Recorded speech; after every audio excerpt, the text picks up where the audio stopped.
Welcome back to the Tech Talks Daily Podcast. A lot of excitement in the air today at the Adobe MAX Creativity Conference, where creatives are exploring the latest trends and tools and learning from each other in the spirit of inspiration and collaboration. That's taking place at the Miami Beach Convention Center. And while the world is getting excited about that, talking about artificial intelligence and its impact on not just the Adobe Creative Suite, but in just about everything that we do, I have a quick question for you all. How is your company ensuring that your AI technologies are developed responsibly and ethically, especially in this fast evolving world of generative AI? Well, today I'm very fortunate because I'm going to be joined by Grace Yee. She is the Senior Director of Ethical Innovation at Adobe, and she's going to be shedding light on this critical question. And Grace has been at the forefront of building Adobe's AI ethics program, guiding the company's commitment to accountability, responsibility, and transparency throughout the development and deployment of Adobe's AI features, including Adobe's generative AI model, Firefly.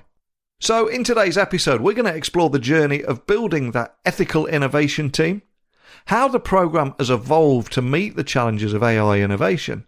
I'm also going to ask my guests to share insights into Adobe's high-risk, low-risk approach, balancing the excitement of new technologies with the need to protect users from potential harms. And as we kick off the Adobe MAX conference, I also want to try and get a behind-the-scenes look at the collaborative efforts between the ethical innovation team and product teams and how they ensure AI features are ready for launch. So if you've ever wondered how Adobe maintains its ethical standards in a rapidly advancing field, you're going to love this one. But enough scene setting from me. Let's dive in straight away and get Grace onto the podcast now. So a massive warm welcome to the show. Can you tell everyone listening a little about who you are and what you do? So my name is Grace Yee, and I lead ethical innovation here at Adobe. And I guess before I kind of start into that, I think this is my 20th year at Adobe, which feels strange to say. And I think it's probably unusual for someone to be at one company for such a long time. But I have to say, I've had an amazing amount of opportunity here at Adobe to work in a variety of different roles and organizations, including on our AI technology, Adobe Sensei. And through my journey, I am now, as I said, leading the ethical innovation team here at Adobe, and my team manages the review processes for accessibility as well as AI ethics to mitigate against harm and bias, as well as increase usability in our products for everyone. Obviously, we don't do this alone. We collaborate with amazing teams across marketing and product and legal and design to ensure that our AI technologies align with our AI ethics principles. Well, it's a real pleasure to have you on the podcast. We must have been in the same room at some point because I've got something like 6 or 7 Adobe summits under my belt from Vegas, and seeing everything evolve in the Adobe Creative Suite from that focus on experiences a long time ago to going into artificial intelligence. And of course, we've all seen AI evolve, and we talk a lot about it being a co-pilot and augmenting human creativity rather than replacing it. But what we don't always talk about enough is the AI ethics around that. And can you share your journey of building Adobe's AI ethics program right from its inception, and how the team's charter has also evolved from the rise of generative AI to technologies like Sensei, Firefly, etc.? So we started on this journey, I think about 5 years ago. And obviously at that time, generative AI wasn't even on the horizon. Yeah. But we knew that we wanted to create something that could grow and change with our innovations. And I think even before we started working on the AI ethics principles, which serve as the foundation for our whole entire AI ethics governance process and program, we said that we wanted our principles to be simple, to be concise, and then most of all, like practical and relevant. And so that was kind of like our high level mission before we even went into the principles themselves. But what we did do was, because we wanted them to be simple, concise, practical and relevant, we pulled together a cross-functional team of Adobe employees with diverse gender, racial, and professional backgrounds. We included people from our research teams, our product teams, our legal teams, our marketing teams. And together, this group of individuals, and we just have a simple 3 principles that we abide by when we develop and deploy our AI features. It's accountability, responsibility, and transparency.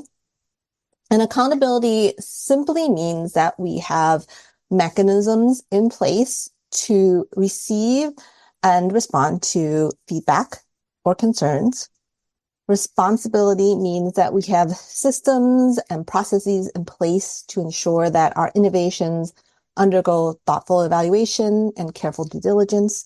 And then transparency means that we're open about how we use AI, and we want to make sure we bring our customers along in that journey. So these simple and very practical principles allowed us to ensure that we're evaluating how AI technology impacts humans. And from there, we were able to build processes in place for training, testing, and reviewing products. This is the framework that we've used when we were building, I guess what people are calling classical AI. And it's actually the same framework that we use to build generative AI products. And so our goal is really simple, but it's really important because we want to make sure that our AI enhances the human experience. We prioritize mitigating harmful bias, promoting inclusivity, and we're also expanding our focus to ensure that accessibility testing is happening so that we are testing and mitigating issues before release.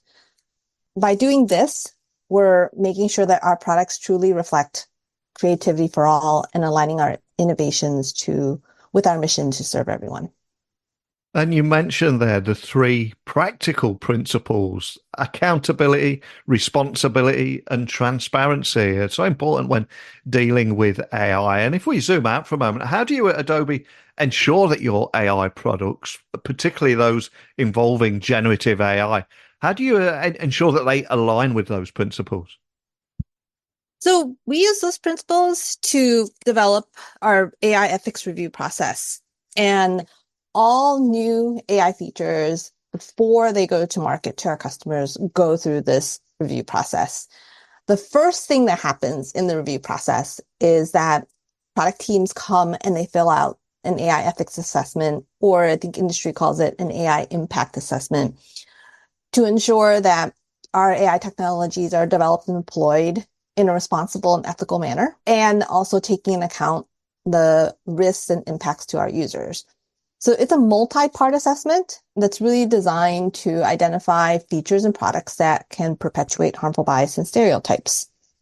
And so it's a high risk, low risk approach that we use so that we can focus our team, the product teams, on those features that have the highest ethical impact to our customers without slowing down the pace of innovation. And so that has really been the core of our mission, to ensure that our technology meets the needs of our creators, and while mitigating the harmful bias that can come from the use of AI technologies. And on behalf of every business leader listening around the world that would like to follow your lead when it comes to ethics in AI, I'm curious, in your role as Senior Director of Ethical Innovation, what are some of the key challenges that you've had to face in establishing a global AI ethics governance structure? And how have you addressed some of those challenges too? It must be a question you get a lot, and I'm sure it hasn't all been plain sailing. Is there anything you can share around that? Yes. It's been challenging, but it's also been so interesting as well. And it's really about scaling our process to meet the pace of innovation that's happening at Adobe. And so I think when people think about governance, it's not just about like approving or not approving a feature. It's really about working with the product teams, working alongside with the product teams to really understand like how the AI feature works, what is it intended to do, and then also like the guardrails that are being developed. This really helps us scale the process and allow innovation to flourish because it allows us to adapt the assessment that I talked about in the previous question, and then the process, so that we understand the next new novel innovation that's coming from our research and product teams.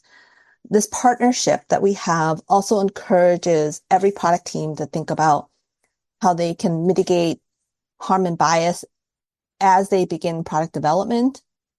And then now we have product teams coming to us before they've even started the assessment process to talk about the risks and the solutions as they are starting the development process.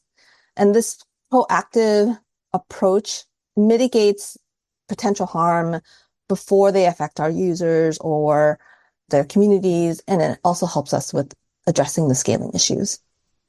And of course, Adobe is an incredibly large enterprise with a global audience. What are the specific processes or maybe even tools that you've developed at Adobe that help you maintain ethical standards in AI development? And how do those resources support teams right across the company that are working all around the world? It really goes back to our ethics assessment that we have. It gives teams a guide about what our ethical standards are as they develop the AI-powered features and tools.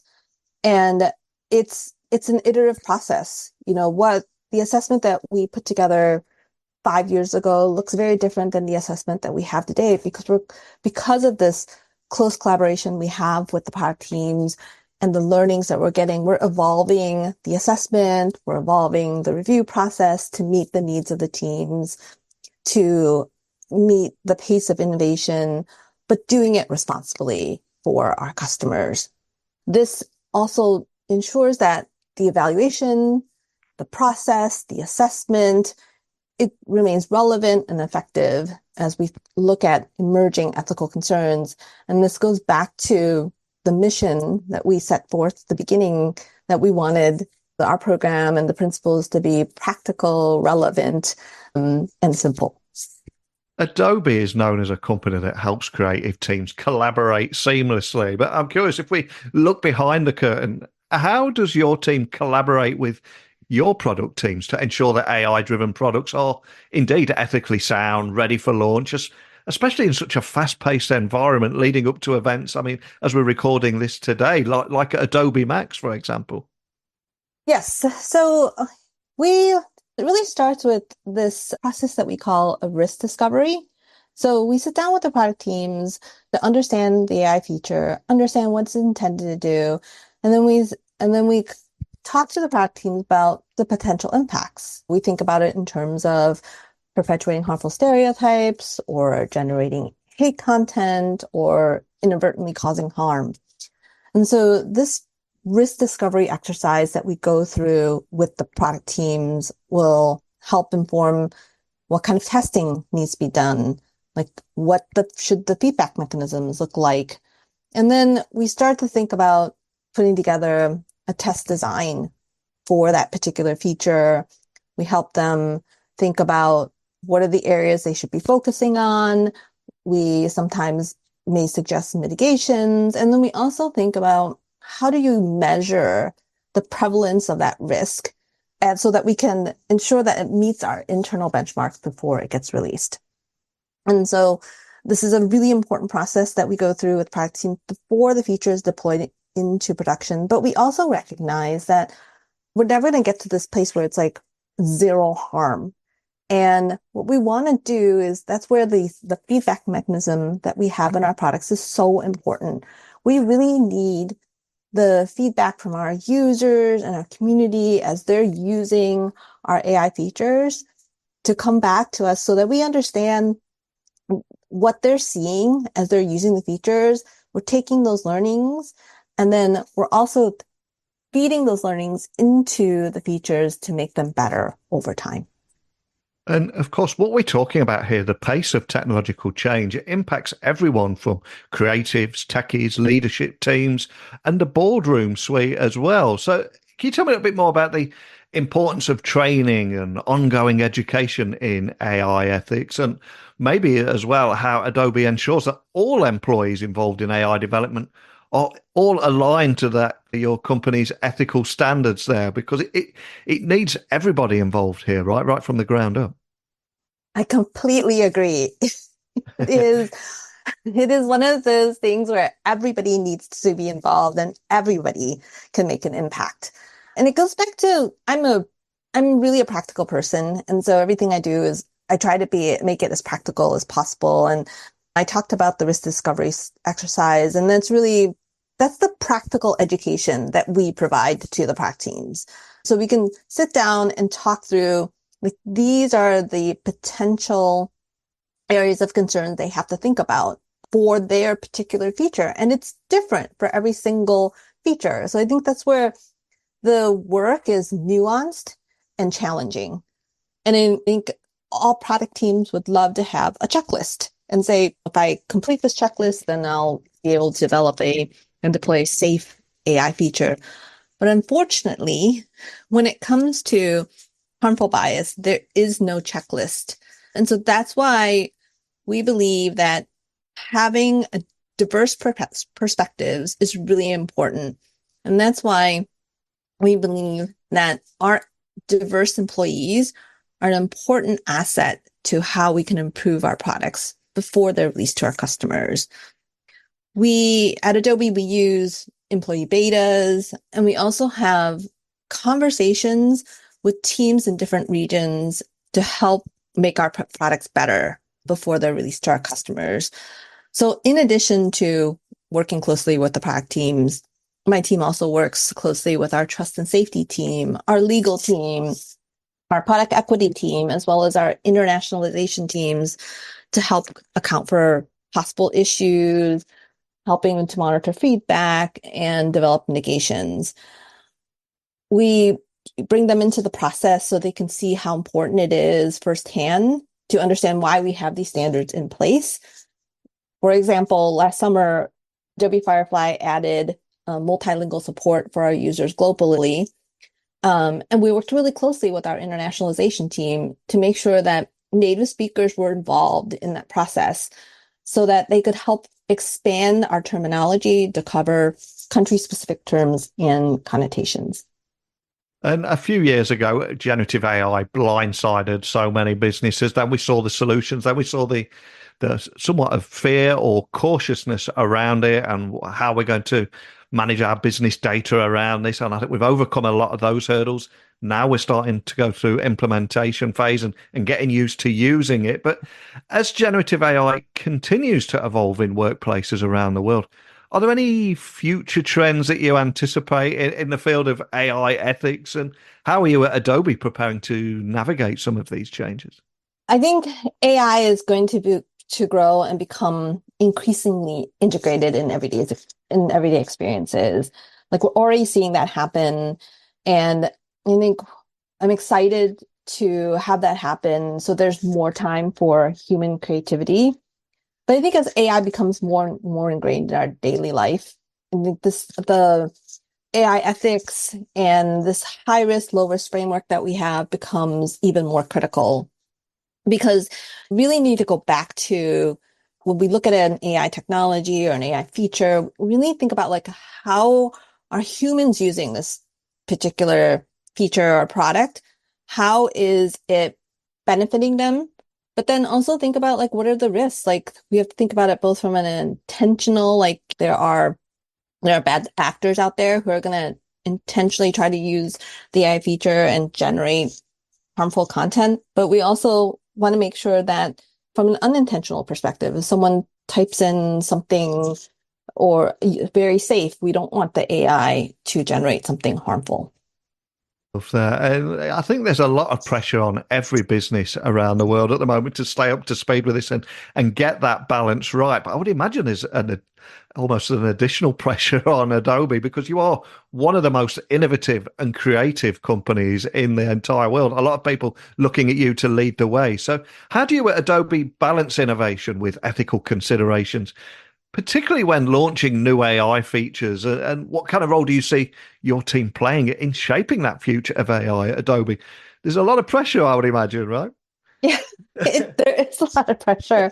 And it is really challenging to balance innovation with ethical considerations. And also it's the pace, right? Yeah. It's changing so fast and there's so many amazing innovations coming from everywhere. So I think when it goes back to our framework and it goes back to people. So when we look at any feature, we always think about the people, like who's using it? How is it using it? How are they using it? What are the potential outputs of that feature? We also think about it, like I said, in terms of, are they using it intentionally to do something harmful? Is it something where the model or the feature unintentionally generates something harmful?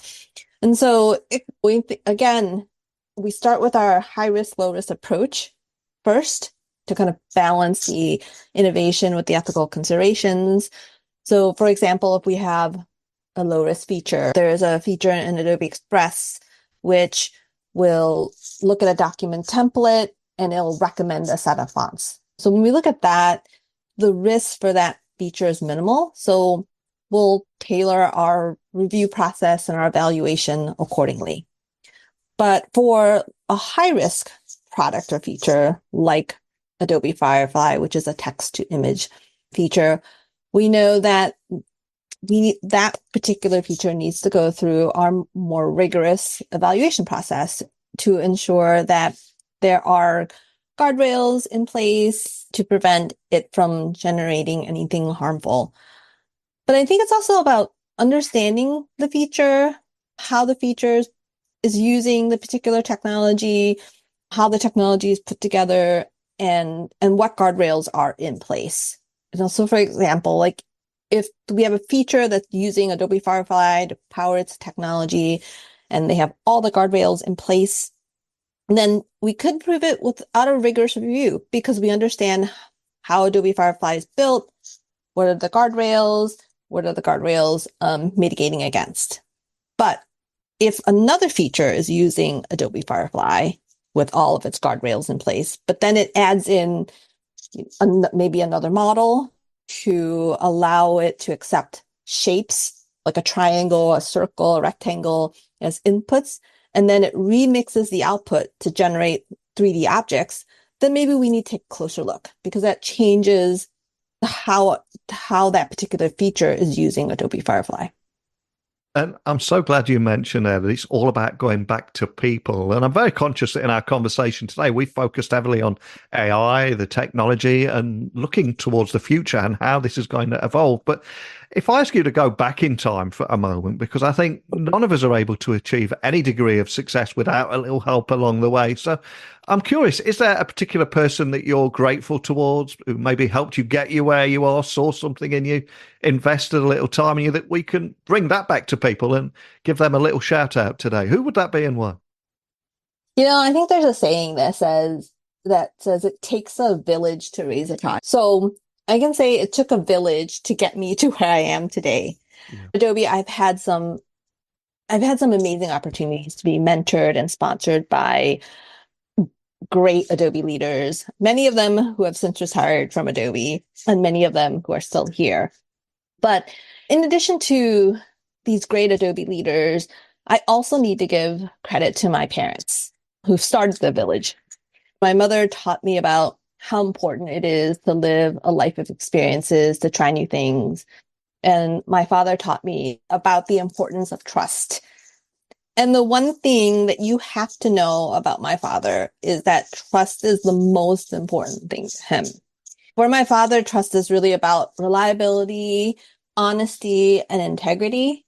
And if you violate that trust with him, like you will never get it back from him. So that was instilled in me as a child, and it really is a big part of who I am today. And so for me, like Adobe has been this amazing combination of having this opportunity to work with in so many different organizations and so many different roles. So that's where the leading a life of experiences and trying new things. But then it's also this company where trust is at the center of everything we do.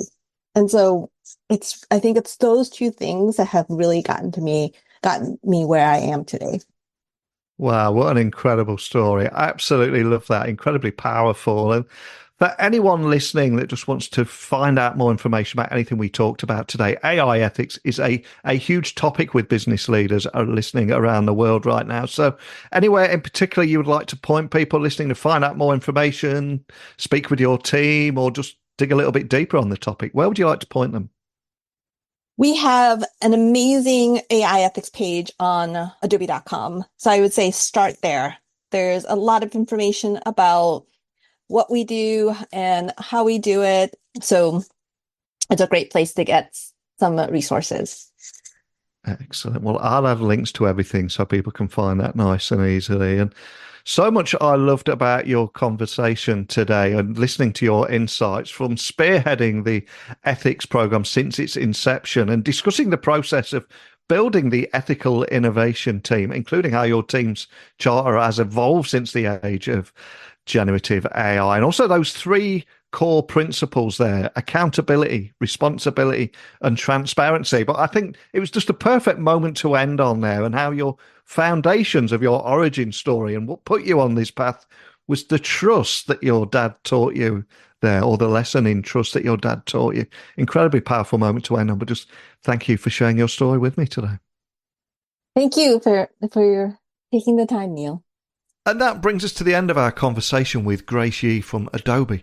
For me, it's been fascinating to learn about the thoughtful, deliberate processes behind Adobe's AI ethics program. We hear a lot about the shiny tools, and for me, it was reassuring to take a look under the hood and learn about how the company is ensuring its generative AI models live up to those high standards of responsibility and transparency. And Grace's insights into the importance of diverse perspectives, ongoing reviews, and close collaboration with product teams, I think it gives us all a glimpse into the rigorous effort that it takes to create an AI that benefits everyone. And as we prepare for life in 2025, AI is going to continue to evolve. We know this for certain. But how do you see the role of ethics in shaping its future? Should companies be doing more to ensure that AI technologies are developed responsibly? Or is regulation the key? I'd love to hear your thoughts on this. Please email me, techblogwriter@outlook.com. You connect with me on LinkedIn, Twitter, Instagram, just at Neil C. Hughes. Nice and easy to find there. I'd love to continue this conversation with each and every one of you, so let me know.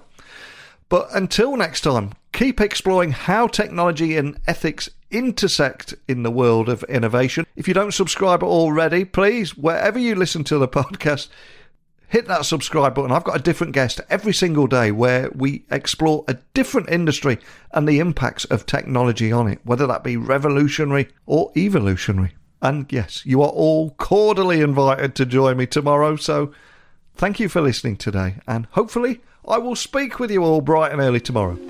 Bye for now.